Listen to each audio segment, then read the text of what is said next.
Hello students, मैं हूँ लक्ष्मी सिंह। स्वागत है आप सभी का हमारे यूट्यूब चैनल में। ये यूट्यूब चैनल कॉमर्स के स्टूडेंट्स के लिए बनाई गई है, बेसिकली बीकॉम और बीबीए के स्टूडेंट्स के लिए। इस चैनल में हम लोग बीकॉम एंड बीबीए से रिलेटेड सभी सब्जेक्ट को कवर करेंगे। एंड आज का टॉपिक हम लोग इनकम टैक्स को करेंगे। जो बीकॉम फाइनल ईयर का सब्जेक्ट है इनकम टैक्स, उस सब्जेक्ट को आज के टॉपिक में हम लोग कवर करेंगे। ये आप लोग का इनकम टैक्स का फर्स्ट लेक्चर है, इसलिए फर्स्ट टॉपिक होगा आपका introduction classes, introduction of income tax. Basically इस क्लास में हम लोग ये स्टडी करेंगे कि इनकम टैक्स होता क्या है। ओके, चलिए हम लोग स्टार्ट करते हैं introduction of income tax. Income tax act 1961 है। सबसे पहले हम लोग ये जानते हैं इनकम टैक्स एक्ट कौन सी है। इनकम टैक्स एक्ट है आपका 1961। यहाँ पर कुछ पॉइंट्स डिस्क्राइब किए गए हैं इस एक्ट के according. Income tax act come into force from 1 अप्रैल 1962। इनकम टैक्स एक्ट 1961 में बन के रेडी हो गया था एंड ये अप्लीकेबल होने लगा 1 अप्रैल 1962 से। It is applicable whole India. ये पूरे इंडिया में अप्लीकेबल होते हैं। इट मीन्स इंडिया में जितने भी स्टेट्स हैं सारे स्टेट्स में ये टैक्स आपके अप्लीकेबल होते हैं। एंड थर्ड पॉइंट है the income tax act contain a total of 23 chapter and 298 section. Income tax act 1961 में टोटल 23 चैप्टर एंड 298 सेक्शंस को कवर किया गया है। अब इनकम टैक्स एक्ट के कुछ कंपोनेंट्स हैं जो इसमें कवर किए गए हैं। फर्स्ट है आपका income tax act 1961। Income tax act जो है 1961 है, जिसमें major provision related of income tax in India. India में इनकम टैक्स से रिलेटेड जो मेजर प्रोविजन है उसको इस एक्ट में इंक्लूड किया गया है। सेकेंड पॉइंट है आपका income tax rule 1961। Income tax rule 1961 में इनकम टैक्स से रिलेटेड उसके जो एडमिनिस्ट्रेटिव डिपार्टमेंट है कि हमें इनकम टैक्स किस तरीके से कलेक्ट करना है, उसके लिए क्या क्या प्रोविज़न बनानी है, कौन कौन से रूल आपके फॉलो होंगे, ये सारे आपका एडमिनिस्ट्रेटिव रूल्स या जो डिपार्टमेंट के जितने भी रूल्स होते हैं सारे के सारे आपके इनकम टैक्स रूल 1962 में कवर है। और इसको जो कवर करता है या इट मीन्स हम ये बोल सकते हैं कि जो कंट्रोल करता है वो होता है central board of direct tax, जिसको हम लोग शॉर्ट में बोलते हैं CBDT, central board of direct tax.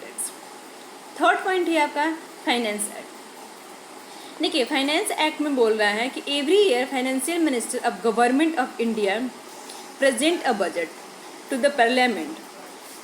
हर एक साल फाइनेंस मिनिस्टर इंडियन गवर्नमेंट के एक बजट प्रेजेंट करते हैं पार्लियामेंट में, जिसे हम लोग फाइनेंशियल बिल के नाम से भी जानते हैं। एंड पार्लियामेंट में इस बिल को अप्रूव होने के बाद ये आपका बजट पब्लिकली अनाउंस कर दिया जाता है, जिसमें आपकी इनकम टैक्स से रिलेटेड सारे जो चेंजेस हुई रहती हैं उसको प्रोवाइड किए गए हैं। तो जिस साल जो बिल पास किया जाता है, जो बिल को अप्रूव करते हैं, उस ईयर को हम लोग फाइनेंशियल एक्ट बोलते हैं।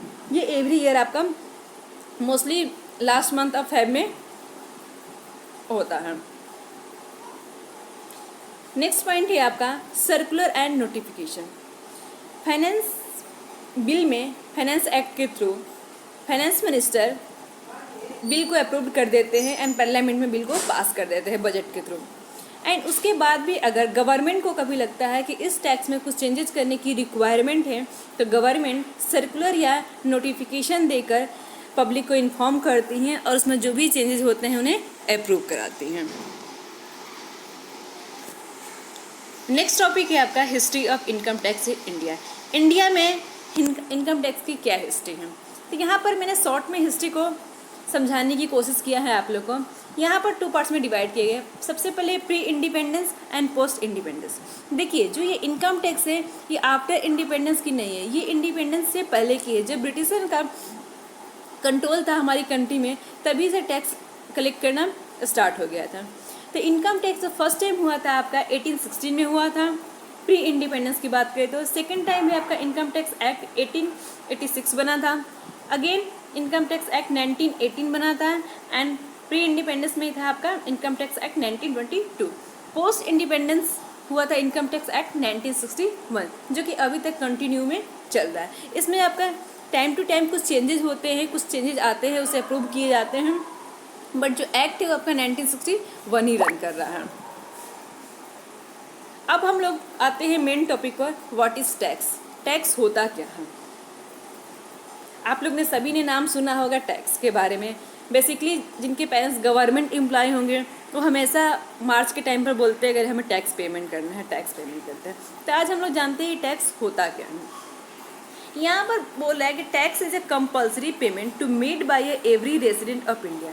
टैक्स क्या है? एक कंपल्सरी पेमेंट है जो एवरी रेसिडेंट ऑफ इंडिया, जो भी इंडिया का रेसिडेंट है, उन्हें पे करना होता है। इट इज़ ए चार्ज और burden laid upon the person और the property for the support of a government. ये एक चार्ज होता है या बर्डन बोल देते हैं, किसी पर्सन पर होता है जो गवर्नमेंट को सपोर्ट करने के लिए बनाई जाती है। गवर्नमेंट को सपोर्ट करने के लिए जो आगे बोला गया है टैक्स की मीनिंग में, tax is A monetary fee imposed upon the individual. Tax क्या है? एक मॉनेटरी फी होता है जो इम्पोज किया जाता है किसी इंडिविजुअल पर और corporation by the centre and state government. ये कॉरपोरेशन पर भी आपका टैक्स लगता है। ये इम्पोज किसकी तरफ से होता है? सेंट्रल गवर्नमेंट की तरफ से भी होता है एंड स्टेट गवर्नमेंट की तरफ से होता है। क्यों किया जाता है? कंट्री की इकोनॉमी को बेटर बनाने के लिए। कंट्री की इकोनॉमी को बेटर बनाने के लिए पब्लिक से जो अमाउंट कलेक्ट किए जाते हैं एज अ टैक्स, वो आपका होता है टैक्स।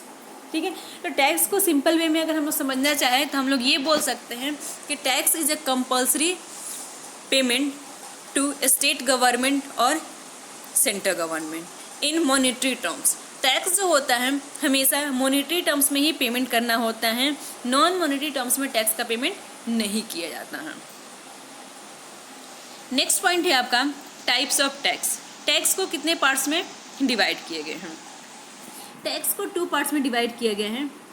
फर्स्ट है आपका डायरेक्ट टैक्स एंड सेकंड है इनडायरेक्ट टैक्स। देखिए, डायरेक्ट टैक्स नाम से ही क्लियर है आपका। डायरेक्ट टैक्स का मतलब होता है जिस टैक्स का किसी पर्सन पर डायरेक्टली बर्डन आता है। इट मीन जिस पर्सन पर टैक्स का बर्डन आता है उसी पर्सन को उस टैक्स को पे करना होता है। ये आपका होता है डायरेक्ट टैक्स। यहाँ पर मीनिंग में बताई गई है as per the Indian tax system.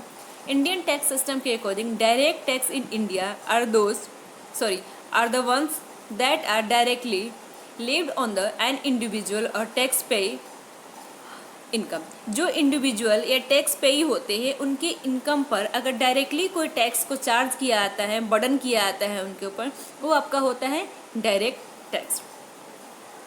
Direct tax जो central board of direct tax होता है ये आपके पूरे डायरेक्ट टैक्स को कवर करता है।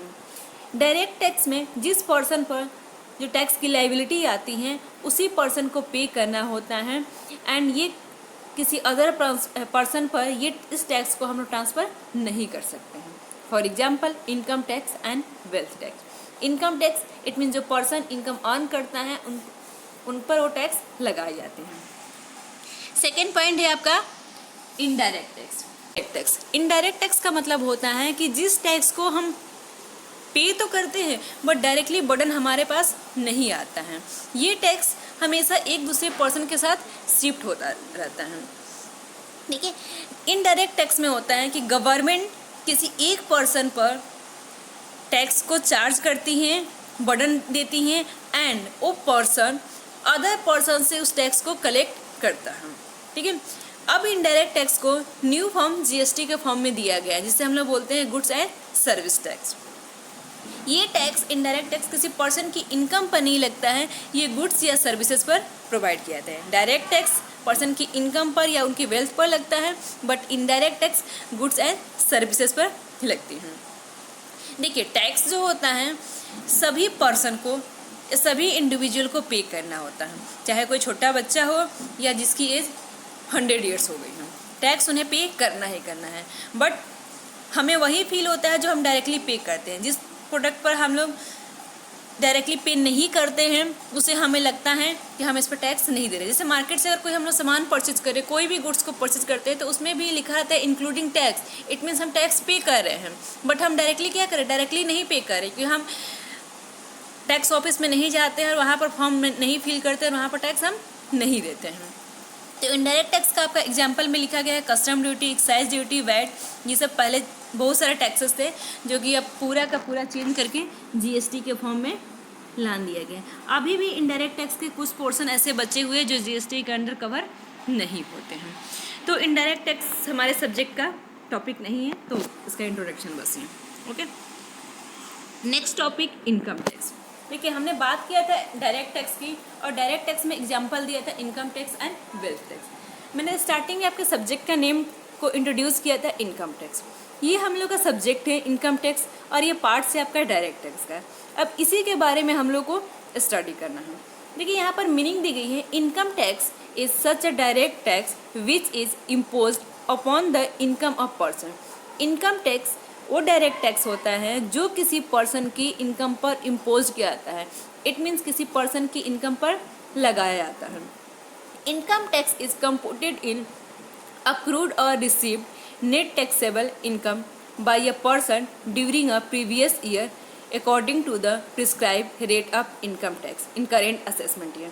इनकम टैक्स का कैलकुलेशन एक्रूड बेसिस पर या रिसीव्ड बेसिस पर, जो इनकम हमें रिसीव्ड हो गई है उस बेसिस पर भी, या जो इनकम अभी हमें रिसीव होना बाकी है एक्रूड है, उस बेसिस पर जो नेट टैक्सेबल इनकम होती है उस पर कैलकुलेट किया जाता है।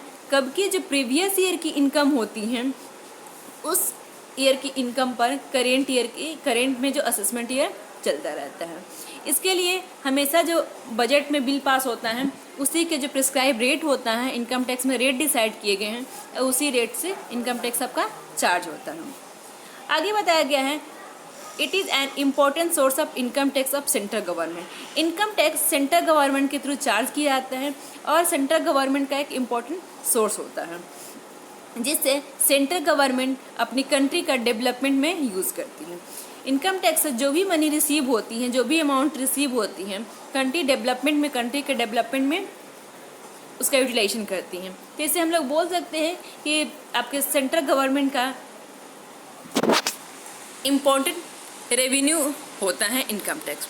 इन सिंपल वे में अगर हम लोग बात करें तो इनकम टैक्स उस टैक्स को बोलते हैं जो किसी पर्सन की इनकम पर चार्ज किया जाता है। देखिए, मैं यहाँ पर बात कर रही हूँ पर्सन की, तो पर्सन का मतलब हमारे और आपसे नहीं है। इनकम टैक्स में पर्सन की मीनिंग भी अलग दी हुई है। आगे हम लोग डिस्कस करेंगे पर्सन की मीनिंग क्या होती है।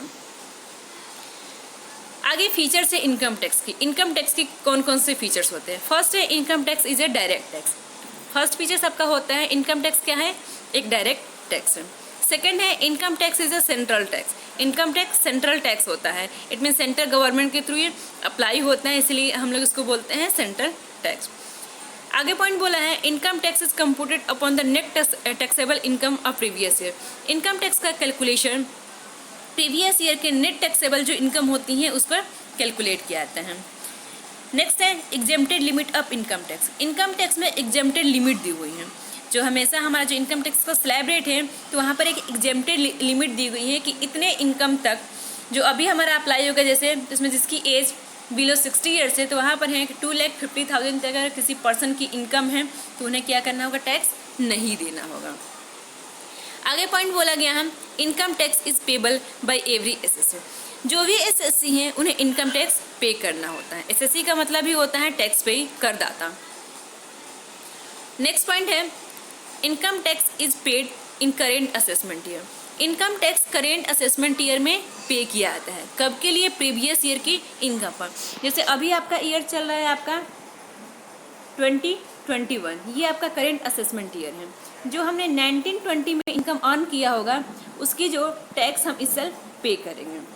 नेक्स्ट पॉइंट है income tax is group in various slab. Income tax को ग्रुप किया गया है अलग अलग स्लैब पर, जैसे एज बाई यहाँ पर कैटेगराइज किया गया है।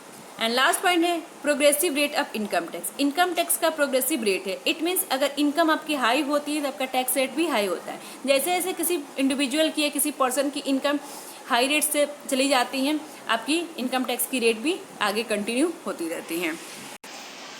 आज के लिए बस इतना ही टॉपिक, ये था आपका इंट्रोडक्शन ऑफ इनकम टैक्स।